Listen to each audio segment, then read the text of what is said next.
सक्रियता श्रेणी के बाद अब इसमें अगला टॉपिक है how metals react with non metals. धातु जो हैं वो अधातुओं के साथ किस प्रकार अभिक्रिया करते हैं।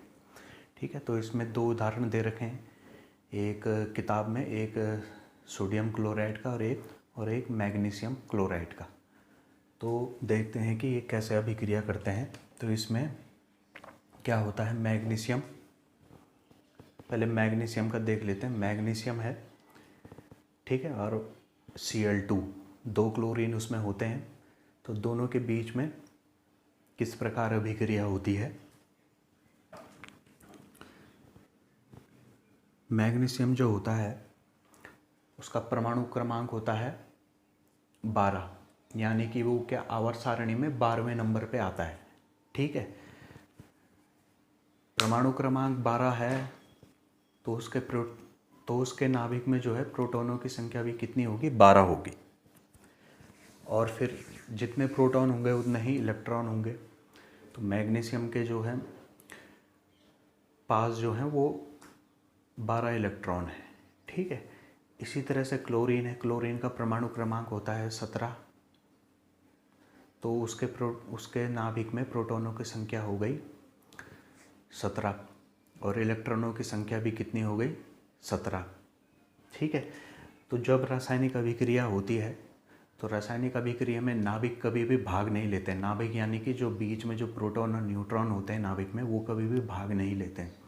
रासायनिक अभिक्रिया में हमेशा इलेक्ट्रॉन भाग लेते हैं।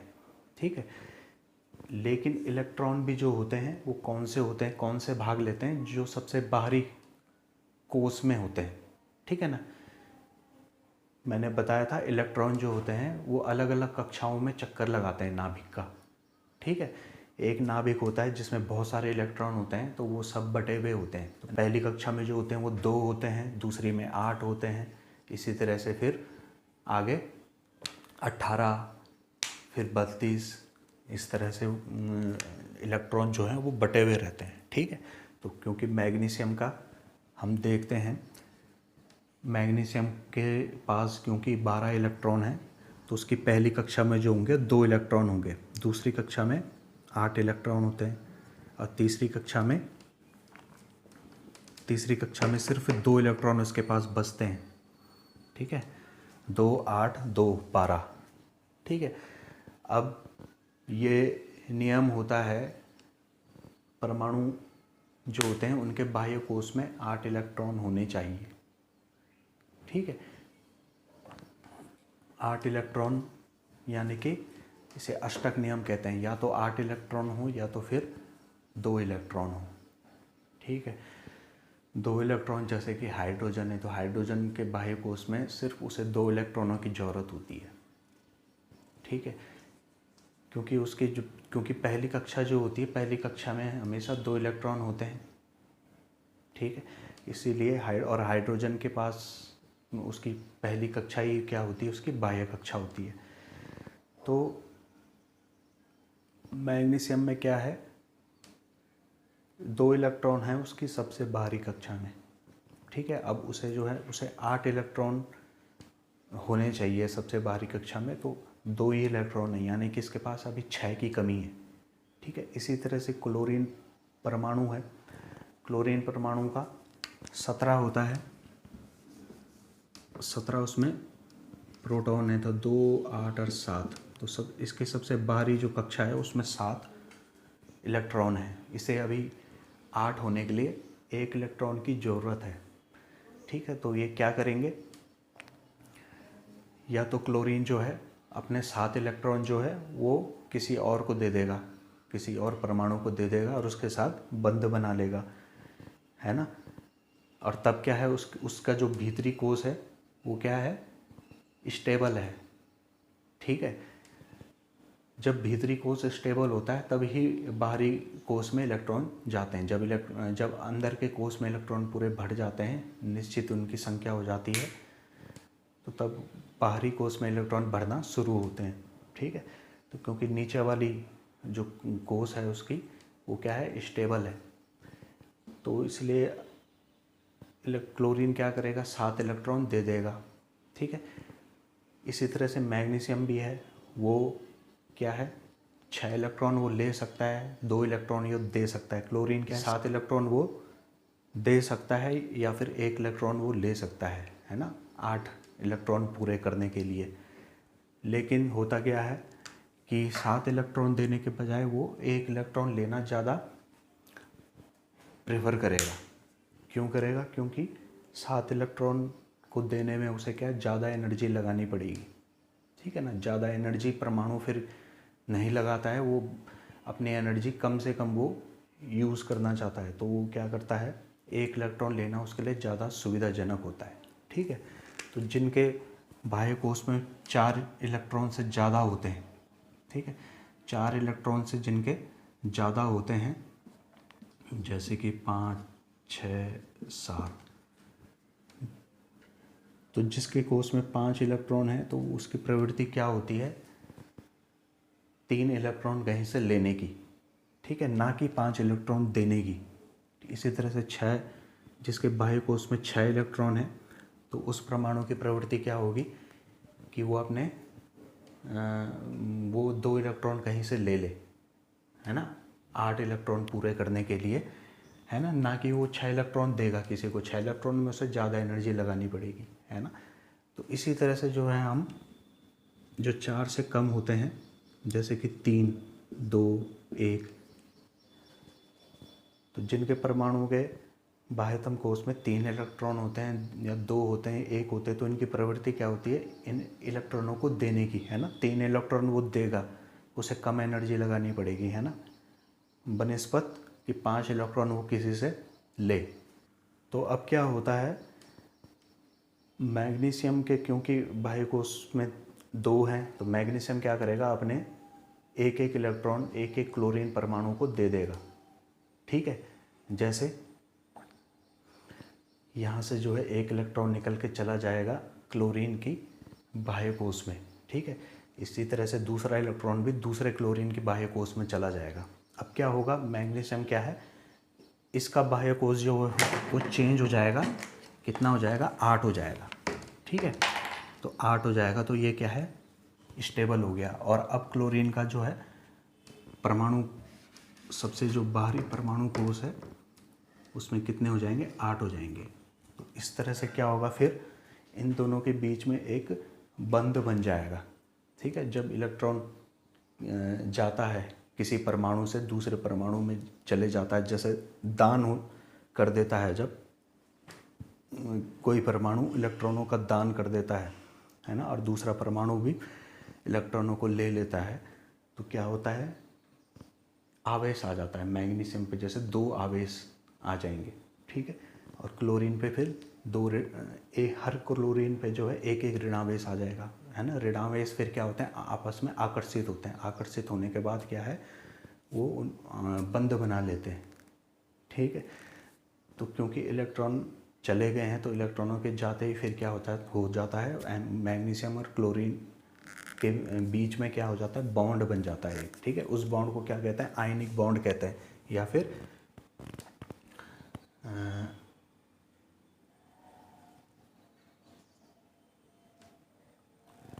इलेक्ट्रोवैलेंट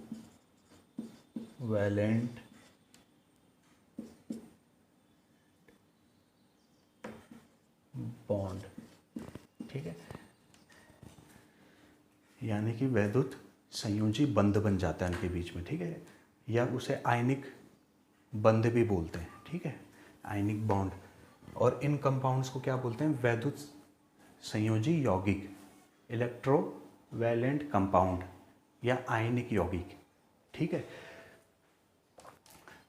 तो इस तरह से जो है फिर हम दिखाते हैं मैग्नीशियम और क्लोरीन को, है ना। 2 इसमें प्लस आवेश हैं, 2 माइनस आवेश हैं। अब जब ये आपस में जुड़ गए हैं, जब जुड़ने के बाद क्या होता है दोनों आवेश एक दूसरे के आवेश को संतुलित कर देते हैं, यानी कि कैंसिल कर देते हैं। तो अब ये क्या है विद्युत रूप से क्या है ये उदासीन है, ये अब ये उदासीन हो जाता है परमाणु, क्योंकि उदासीन होता है, ठीक है।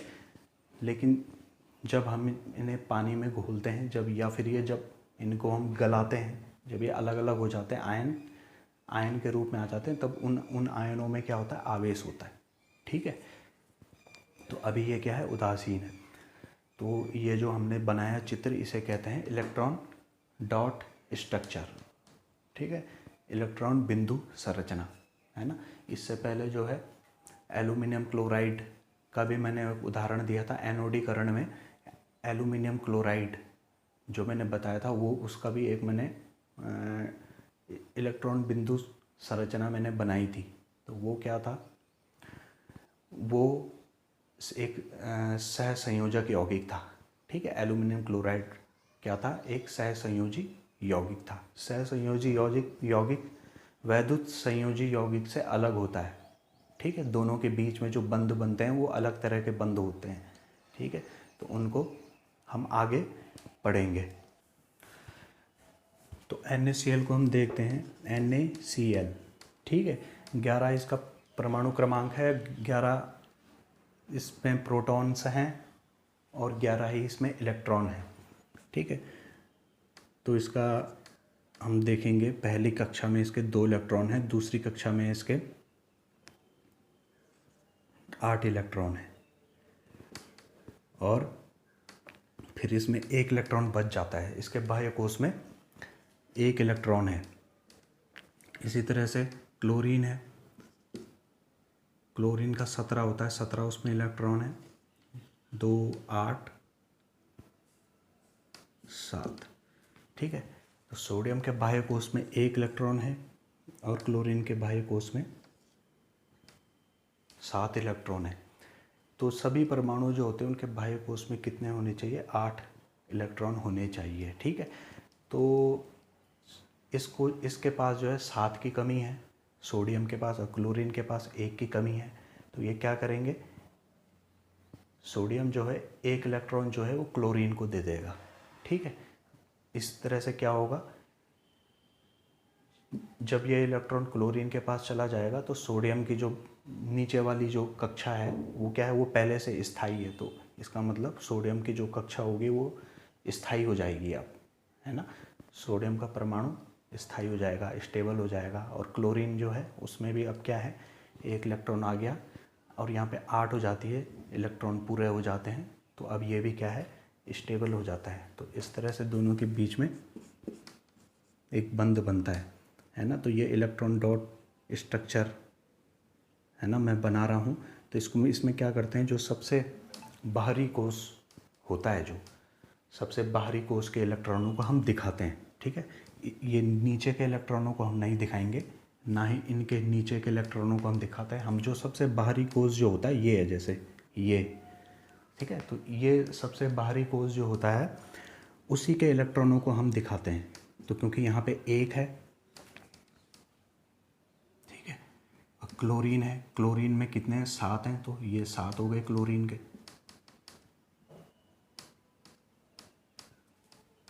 ठीक है। तो ये इलेक्ट्रॉन जो है सोडियम क्लोरीन को दे देता है। तो अब क्या होता है, सोडियम पे एक आवेश आ जाता है, क्योंकि इलेक्ट्रॉन जाने से क्या होता है, जिस परमाणु से इलेक्ट्रॉन जाता है उस परमाणु के ऊपर आवेश आ जाता है, ठीक है। जितने इलेक्ट्रॉन जाते हैं उतने आवेश आ जाते हैं, ठीक है। 2 इलेक्ट्रॉन जाएंगे 2 आवेश आ जाएंगे, 1 इलेक्ट्रॉन जाएगा 1 आवेश आ जाएगा। इसी तरह से क्लोरीन, इस पे एक ऋणावेश आ जाता है, क्योंकि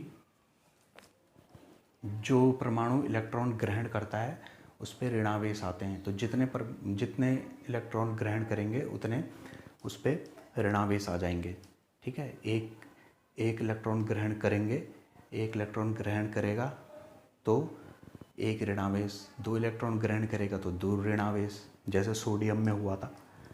3 इलेक्ट्रॉन ग्रहण करेगा तो 3 ऋणावेश, ठीक है।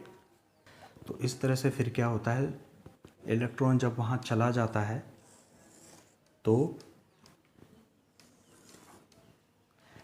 इन दोनों के बीच में क्या है, एक बंध बन जाता है, ठीक है। और इस तरह से आप आपस में एक दूसरे से जुड़ जाते हैं, ठीक है। तो ये जो हो गया, क्या हो गया, सोडियम का स्ट्रक्चर हो गया, ठीक है। अब ये आवेश जो हैं एक दूसरे को क्या कर देते हैं, कैंसिल कर देते हैं। ठीक है, अब ये विद्युत रूप से क्या हो गया, उदासीन है ये सोडियम क्लोराइड। लेकिन जब जल में घोलेंगे तब ये क्या हो जाते हैं, अलग अलग हो जाते हैं। तो अलग अलग हो जाते हैं तब इन पे क्या रहता है, आवेश रहता है।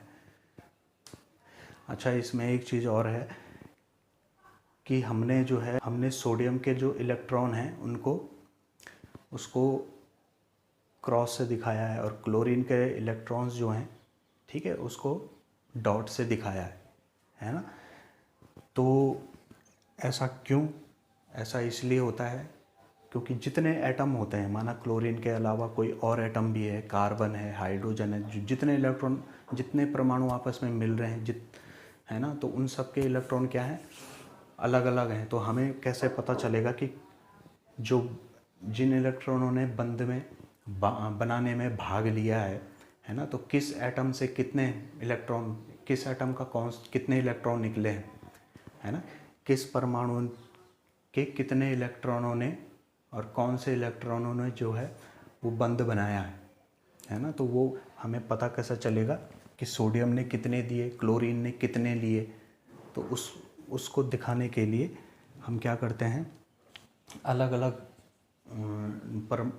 परमाणुओं के इलेक्ट्रॉनों को अलग अलग साइन से दर्शाते हैं।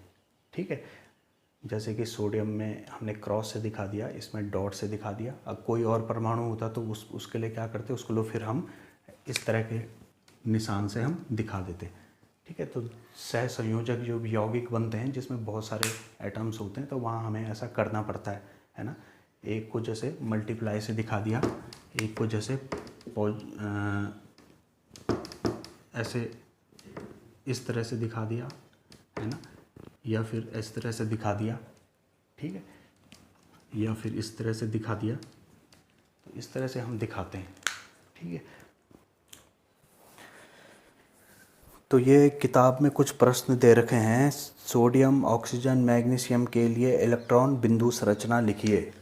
तो सीधा सीधा है, सोडियम के बाह्य कोश में 1 इलेक्ट्रॉन, तो ऐसा 1 इलेक्ट्रॉन दिखा दो।